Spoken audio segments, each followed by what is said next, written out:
बिस्मिल्लाहिर्रहमानिर्रहीम। अस्सलाम वालेकुम। हिस्ट्री ऑफ इस्लाम की क्लास में खुश आमदीद। डियर स्टूडेंट्स, जैसा कि आप जानते हैं कि हम सलीबियों के बारे में पढ़ रहे हैं कि किस तरह से सलीबियों ने जो है मुसलमानों के ख़िलाफ़ एक मुतहिदा महाज बना लिया था और यूरोप से और कुस्तनतानिया से तमाम लोग जो हैं, जब ये लोग इकट्ठे होते और मुसलमानों के ख़िलाफ़, जो ख़ास तौर पे पर्टिकुलरली ये एरियाज़ थे मुसलमानों के, जहाँ पे सल्जूकियों के बाद मुसलमान जो हैं उनकी हुकूमत जो है ज़वाल पज़ीर थी। और तब भी बड़े बड़े दो नाम जो हैं हम पैदा हुए, जिनमें हमने अमादुद्दीन ज़ंगी के बारे में पढ़ा और हमने पढ़ा कि अमादुद्दीन ज़ंगी ने किस तरह से इनकी कार्रवाइयों का जो है एक भरपूर तरीके से जवाब दिया। इसी तरह से हमने पढ़ा कि अमादुद्दीन ज़ंगी जो हैं उनके हौसले बहुत बुलंद थे और उनका किरदार जो था वो इस हद तक काबिल तहसीन था कि जब आप कोई शहर फ़तह करते तो वहाँ पे जो आम शहरी हैं उनको आप जो है पनाह दे दिया करते थे और कहते थे कि अगर आप शहर छोड़ कर जाना चाहते हैं तो छोड़ कर चले जाएं। और इसके बरक्स जो सलेबियों का तर्ज़ अमल था वो ये था कि वो इंतहाई ज़ालिमाना तरीके से पुरतशद्दुद कार्रवाइयों में मुलव्वस होते थे। लोगों के नाक, कान, बाजू कलम करना और उनको तरह तरह की अज़ियतें पहुँचाना उनका वतीरा था। लेकिन इसके साथ साथ जो तर्ज़ अमल अमादुद्दीन ज़ंगी का था वो इंतहाई बेहतरीन तर्ज़ अमल का नमूना था। और ख़ुद बतौर इंसान अगर और उनकी शख्सियत को हम देखें तो वो एक बहुत अच्छी शख्सियत के हामिल इंसान थे और जिनका तमाम तर वक्त जो है या जहाद में गुज़रा है और उनकी अपनी तर्ज़ ज़िंदगी, उनका अपनी जो रहन सहन का तरीका था वो इंतहाई सादा था। आज हम जो है पढ़ेंगे वो नूरुद्दीन ज़ंगी के बारे में है। नूरुद्दीन ज़ंगी का जो दौर है वो 1146 से लेकर 1174 पर मुहित है। इसी दौरान नूरुद्दीन ज़ंगी जो हैं उनको भी जो हालात दरपेश हुए और जिस तरीके से उन्होंने इन हालात का मुकाबला किया उस पर हम बात करेंगे कि जब अमादुद्दीन ज़ंगी को किसी बातनी ने, उनके बारे में कहा जाता है कि एक साजिश जो है वो जो है कामयाब हुई, जिसमें इनको शहीद कर दिया गया रात के अंधेरे में जब वो सो रहे थे। तो उसके बाद उनके दो बेटे थे, एक जो है नूरुद्दीन थे और दूसरे जो है उनका नाम सैफुद्दीन था। अब लोगों के पास मौका था कि वो इन दोनों भाइयों को आपस में लड़ाएं और जो हुकूमत है उसको मज़ीद जो है नुकसान पहुंचाएं। जिस तरह से कि हमेशा ऐसे होता है कि लोग जो हैं इधर की बात उधर करते हैं और एक दूसरे को से आपस में लड़वा कर अपने जो फ़वाइद हैं वो हासिल करना चाहते हैं। लेकिन दोनों भाइयों को ने जब आपस में मुलाकात की सैफुद्दीन और नूरुद्दीन ने, तो नूरुद्दीन ने क्या किया, अपने भाई के पांव पकड़ लिए और सैफुद्दीन ने भी जो है उनको गले से लगा लिया और इस तरह से इन दोनों के दरमियान जो गलतफहमियाँ थी वो दूर हो गई। और रियासत जो है, जो अमादुद्दीन ज़ंगी की रियासत थी, उसको इन दोनों भाइयों ने आपस में तकसीम कर लिया। जो इलाके अमादुद्दीन ज़ंगी नूरुद्दीन के पास आए वो हलब का इलाका था और जो अमादुद्दीन थे, सैफुद्दीन थे, उनको मूसल का इलाका मिला। और दोनों भाइयों ने ये मिलकर तय किया कि हम सलेबियों का मुकाबला जो है वो करेंगे और इनके जो ताबड़तोड़ हमले ये बार बार कर रहे हैं उनका हम भरपूर तरीके से जवाब देंगे। इस सिलसिले में अब हम उनकी कारकर्दगी के हवाले से बात करेंगे कि नूरुद्दीन ज़ंगी जो हैं कैसे जो हैं वो मुकाबला करते हैं। तो अडीसिया पर जो है आपको पता है अमादुद्दीन ज़ंगी ने एक सरहदी ये शहर था और जिसको अर्राहा भी कहा जाता है, इस पर कब्ज़ा किया। ये ईसाइयों का मरकज़ था और ईसाई यहाँ से भरपूर हमले किया करते थे। अब अमादुद्दीन ज़ंगी जो हैं वो इस इलाके को फ़तह कर चुके थे। ईसाइयों की अब ख्वाहिश थी कि हम इस इलाके को अपने कब्ज़े में लें, तो उन्होंने जो है इस इलाके को अपने कब्ज़े में लेने के लिए कोशिशें शुरू कर दी। और हम देखते हैं कि वहाँ पर जो रियासत के ऊपर जो है ईसाइयों ने जो है हमला जो है किया और मुसलमान जो हैं उन्होंने क्या किया कि मुसलमानों ने जो है फ़ौरी तौर पर जो है इस इलाके के अंदर जो है अपने दरवाजे जो हैं किले के बंद कर लिए, लेकिन फिर भी जो है ईसाई जो हैं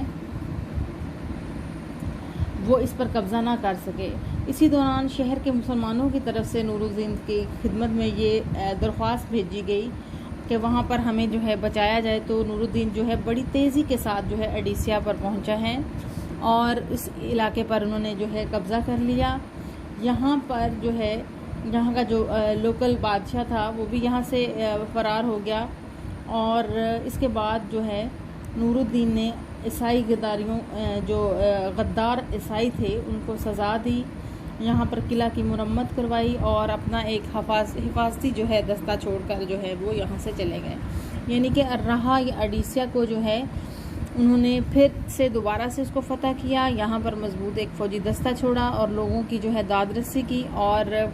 जो ईसाई जो हमलावर हुए थे वो यहाँ से फ़रार होने पर मजबूर हो गए। इसी दौरान इस सिनेरियो में अगर हम बात करें तो यूरोप में बहुत ज़्यादा जो है तासुब और की एक लहर उठती है। जो लोग इस तरह से जब उन्होंने देखा कि हमारे ऊपर जो है हमारे इलाकों के ऊपर जो है कब्ज़ा हो गया है और हम जो है हमारा जो है नाम जो है इससे हम लोग जो है परेशान हुए हैं बहुत सारे लोग और हमारा जो है एक इमेज मुतासिर हुआ है, तो यूरोप के अंदर ईसाइयों ने आपस में गठजोड़ किया और जो पॉप जिस तरह से हमारे यहाँ खलीफा को बहुत ज़्यादा अहमियत हासिल थी तो ईसाई पॉप को बहुत ज़्यादा अहमियत देते हैं और उनके बारे में उन्होंने पॉप ने जो फतवा दिया वो उन्होंने ये कहा कि अर्ज़ मशरक़ के ईसाइयों की मदद करना खुदाबंद यसू मसीह के तमाम मानने वालों का फ़र्ज़ है। यानी कि इस वक्त जो जैसा कि मैंने आपको बताया था कि सल्तनत दो तरह की थी, एक तो मशरक़ी सल्तनत का जो मरकज़ था कलीसा जो था वो कुस्तनतानिया था और दूसरा रोम था। तो यहाँ पे यूरोप के जो पॉप हैं जो रोम में थे उन्होंने सबसे जो बड़ा ये कहा कि जो यूरोप के लोग हैं या जहाँ जहाँ भी क्रिश्चियन मौजूद हैं उनके लिए ये इंतहाई अहमियत की हामिल है बात है कि आप लोग सब इकट्ठे हों और इस वक्त जो है हमारी जो ज़मीन है उसका हमें दिफा करना चाहिए और मुसलमानों के हमलों का जो है हमें भरपूर जवाब देना चाहिए। तो इस नतीजे के तौर पे ज़ाहिरी बात है पॉप की बात जो है उनके लिए बड़ी अहमियत की हामिल थी। तो बहुत सारे लोग जो हैं वो इकट्ठे हुए और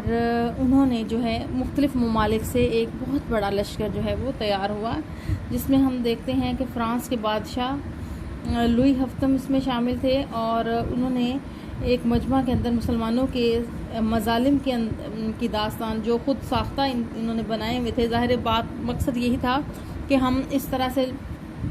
लोगों को पढ़ाएं भड़काएं कि लोग हमारे साथ इकट्ठे हों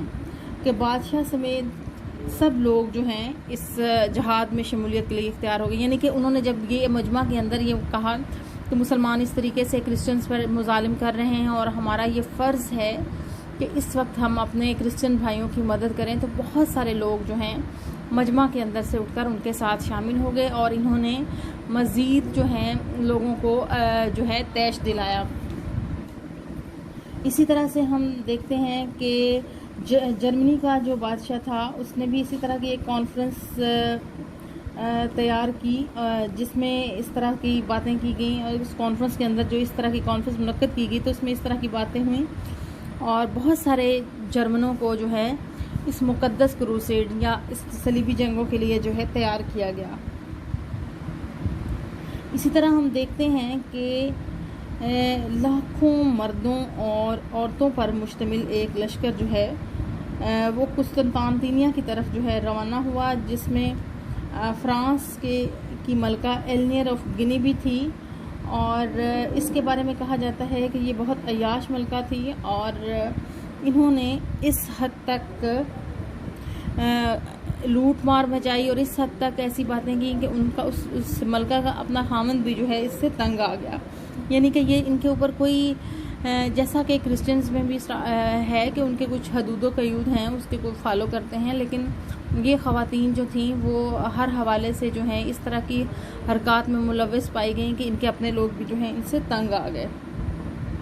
यानी कि कहने को हम कह सकते हैं कि ये एक इंतहाई अयाश मलका थी और ये लश्कर जो है वो मुसलमानों के ख़िलाफ़ जहाद के लिए रवाना हुआ। अब हम आगे मज़ीद देखेंगे कि ये लश्कर कहाँ से रवाना हुआ, किन किन रास्तों से गुज़रा और कैसे ये अपनी जगह पहुँचा। इसी तरह से हम देखते हैं कि ये लश्कर जो है सबसे पहले कहाँ पहुँचा। ये एशिया कुचक, जिसको एशिया माइनर कहा जाता है, ये लश्कर वहाँ पहुँचा। तो उस वक्त यहाँ पे सुल्तान मसूद सल्जूकी हुक्मरान थे, ये इलाका उनके कब्ज़े में था। तो उन्होंने क्या किया कि उनको जब इस तरह की इतलात मिल रही थी कि एक बहुत बड़ा लश्कर जो है वो मुसलमानों के ख़िलाफ़ भेजा गया है और ये लश्कर जो है मुसलमानों से मुकाबले के लिए आ रहा है, तो उन्होंने, आप ये इसमें कह सकते हैं, लिख सकते हैं कि सब हेडिंग में सुल्तान मसूद की हिकमत अमली। तो उन्होंने क्या किया कि उन्होंने अपनी फ़ौज को जो आसपास की वादियाँ थीं, चोटियाँ थीं, वहाँ पर जो है फैला दिया। जब सलेबी यहाँ पर दाखिल हुए तो मुसलमान चारों तरफ से उन पर टूट पड़े। तो इस अचानक जो हमले से हमले का नतीजा ये निकला कि वो लोग जो हैं उनको समझ ही नहीं आई कि हमारे साथ क्या हुआ है, क्योंकि वो इस तरह की कोई चीज़ एक्सपेक्ट नहीं कर रहे थे। उनके ज़हन में यही था कि बाकायदा जंग होगी जहाँ पर हम मुकाबला करेंगे। तो एकदम से ये लश्कर जो है वो हवास बाख्ता हो गया और बहुत सारे लश्कर का बहुत सारा हिस्सा जो है वो यहाँ पर जो है कहते हैं ख़त्म हो गया और बहुत सारे लोग जो हैं यहाँ पे जो सलेबी थे वो मारे गए। अब इस जो लश्कर बचा उसकी जो बहुत थोड़ी तादाद जिनकी थी, और यहाँ पर जो है दोनों बादशाह जो हैं, जर्मनी का बादशाह और फ़्रांस का बादशाह, इन दोनों की आपस में मुलाकात हुई और इन दोनों ने आपस में सोचा कि अब हमें क्या काम करना चाहिए। लेकिन उस वक्त तक इनके हौसले पस्त हो चुके थे और इन्होंने फ़ैसला किया कि हमें वापस लौट जाना चाहिए। इसी तरह से हम देखते हैं कि मार्च 1148 में दमिश्क का मुहासरा जो है और फ्रांसीसी लश्कर की वापसी का क्या वाक़या है, हम देखते हैं कि लुई हफ्तम जो था वो इंताकिया पहुंचा, जहां का जो हुक्मरान था उसका मलका का चचा था, मलका एलनीर का चचा था। यहाँ पर ये लोग इस कदर, वो जो ख़वातीन थी जिनका मैंने पहले तज़किरा किया था, मलका और उसकी औरतों की जो हरकत थी उनकी वजह से फ़ौज के अंदर जो है शदीद रद्द-ए-अमल पैदा हुआ और लुई ने वहाँ से यरूशलेम की राह ली। उसने कहा कि यहाँ पर जो हालात हैं या ये लोग जो काम कर रहे हैं ये ठीक नहीं हैं। जब वो यरूशलेम पहुँचा तो बोल्डन उसका मुंतज़िर था और वहाँ पर उन्होंने क्या किया, उन्होंने फ़ैसला किया कि हम जो हैं दमिश्क को फ़तह करेंगे और दमिश्क को फ़तह करने के लिए उन्होंने जो है अपनी पेशकदमी जो है जारी रखी। यहाँ पे हम देखते हैं कि दमिश्क के हुक्मरान जो हैं वहाँ उन्होंने कई माह तक इस सलेबी लश्कर का जो है मुकाबला किया और आखिरकार सुल्तान सैफुद्दीन और नूरुद्दीन को भी इमदाद के लिए जो है दहाई दी कि आप मेरी मदद करें। ये जो है जब दमिश्क की तरफ रवाना हुए, दमिश्क के हुक्मरान का नाम मोइनुद्दीन था, तो सलेबी जो हैं उनकी आमद का सुनकर ही इस कदर परेशान हुए कि वो मुहासरा जो है उठाकर यरूशलेम की तरफ वापस चले गए। यानी कि सलेबी बार बार जब उनको मौका मिलता वो मुसलमानों पर हमला करते और फिर जब उनको पता चलता कि हालात साजगार नहीं हैं हमारे हक़ में और अक्सर व बेशतर उनका जो है तबाही बर्बादी उनका मुकद्दर होती। कई दफ़ा ऐसा भी हुआ कि उन्होंने मुसलमानों को बहुत ज़्यादा जो है अज़ियतें पहुँचाई, उनके इलाकों को नुकसान पहुँचाया, उनकी फसलों को जो है नुकसान पहुँचाया, लेकिन इसके साथ साथ इनको भी एक भारी नुकसान जो है वो उठाना पड़ा। इसी तरह से हम देखते हैं हसन अरीमा की फ़तह, सलीबियों में शामिल एक दस्ता जो था वो तलीतिया के हुक्मरान के बेटे की क़यादत में हसन अरीमा में ठहर गया और इन्होंने क्या किया, हसन अरीमा को बुनियाद बनाकर मुसलमानों पर छापे मारने लगा। यानी कि मुसलमानों के इलाकों के अंदर चले जाते, वहाँ पर उनको नुकसान पहुँचाते, उनकी फसलों को नुकसान पहुँचाते और इस तरह से फिर वापस चले जाते थे। लेकिन यहाँ उन्होंने क्या किया कि यहाँ के जो लोग थे उनको भी नुकसान पहुँचाया और अक्सरियत वहाँ की ईसाई थी। तो इसी दौरान हम देखते हैं कि नूरुद्दीन से ईसाई हुक्मरान हसन अरीमा के हुक्मरान ने क्या कहा कि मुझे जो है इन सलीबियों से जान छुड़ाई जाए, ये हमारे इलाके में आए हैं और आपके ख़िलाफ़ जो हैं ये कार्रवाइयाँ करते हैं और फिर वापस चले जाते हैं। तो